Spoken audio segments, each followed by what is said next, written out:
before social media, before the internet, you probably as a young kid growing up, you didn't know what color people probably was in Bethlehem. That's right. Was in Jerusalem, was in Damascus. That's right. But of course, the internet comes around to where now you could go to Snapchat, you go to Twitter, you go Facebook. You could just see the people as a whole who's in Jerusalem.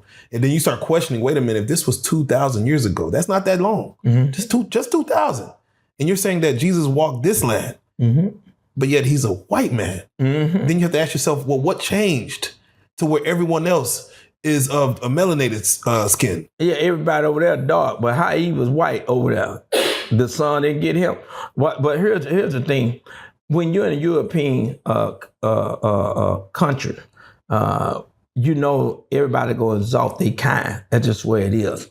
I seen a black Jesus with an afro. Brother just had me one with an afro with sticker bugs. Not with the naps. Yeah, and he said hair made of wood, And so people trying to tell me that that's the real Jesus. I don't know what color Jesus was. I'm being honest. I believe that he wasn't a pale man. I think he was a dark complexion man.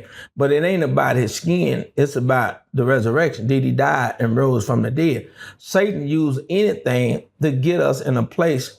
Jesus prayed that we be one. He said, Father, let them be one as you and I are one. And so what the enemy is doing now, he doing everything to keep the church from having oneness. Because if they see us loving one another, then they can know it's a God above what we claim out our mouth. Everybody claim to be a Christian. Even today, you talking about what they did years ago, they're doing the same thing. The Bible said Jesus walked in the temple and turn up everything upside down. He said, cause my Father's house is a house of prayer. But y'all done made it a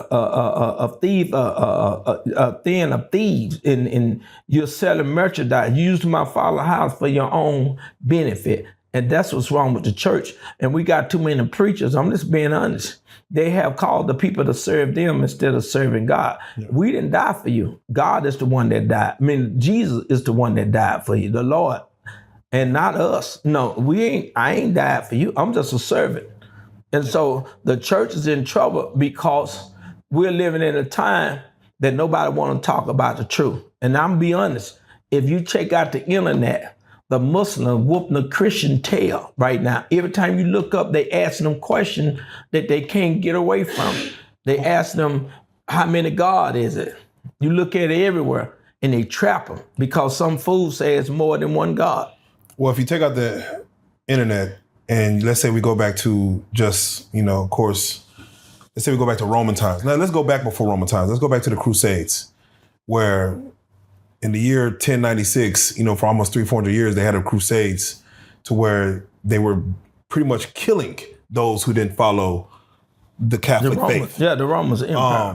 Where the Muslim faith, yes, you could have had a dialect and we could have maybe had the Muslim faith could have probably out-talked the Catholic, but the Crusades went on a killing spree. Well, they've been doing that. They've been killing from day one. Give it a reason. Even Apostle Paul went and killed Christians before he got converted. The Bible said they're gonna kill you and thinking they're doing God's service. The scripture talk about everything that's going on is nothing new up on the sun. If you read that book, mere man couldn't have wrote it because there's too much evidence that only a God can do. And so if you say the white man wrote the Bible, you make him a God.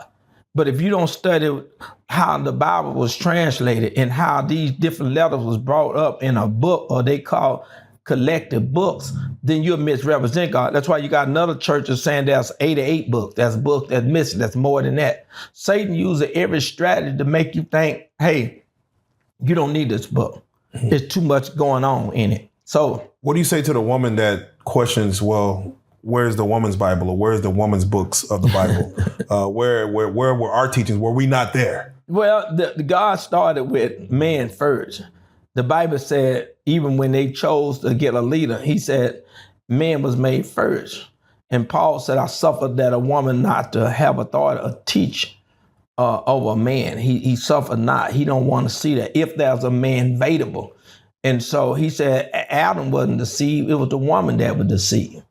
If the woman that caused man to fall because she disobeyed her husband, and this was part of her curse. God said, because you desire to be equal with man, now you're going to have to be subject to a man.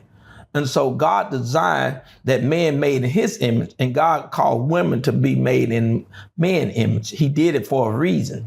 It's because he wants women to understand you have a role, but you don't have to become a man. You have a role, but you ain't got to be the head. You have a role, but you don't have to take over.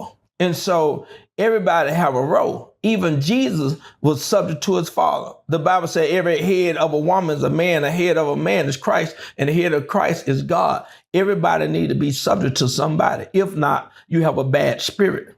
Watch a woman that want to run her house. I promise you, she got a bad spirit. There's queens. Queens exist. Queen of England. Well, there's no king. There's no queen without a king. King got to come first. King got to come first. Look at on the chessboard. The king is valuable, but she ain't valuable as a king. Her job is to assist him. You got two types of spirit in a house. You got a helpmate or a helpmate. God did not create a man for a woman. He created a woman for a man. He said you will be his helpmate. But when you want to run the house, when you want to control, when you want things your way, people say a happy wife, happy life. That's not Bible. That's against the word. A happy man, a happy life. That's scripture. And if a woman got a problem with, she have a grandmama spirit. Eve had everything, but she still wasn't satisfied. She even want the tree that her husband said, don't touch that. Don't eat it. But she still want that intimate. So if Adam couldn't please her, Adam was a good man. He had no boo on the side. He wasn't gay. He had all the bills paid, had good credit, and she still wasn't satisfied. Okay.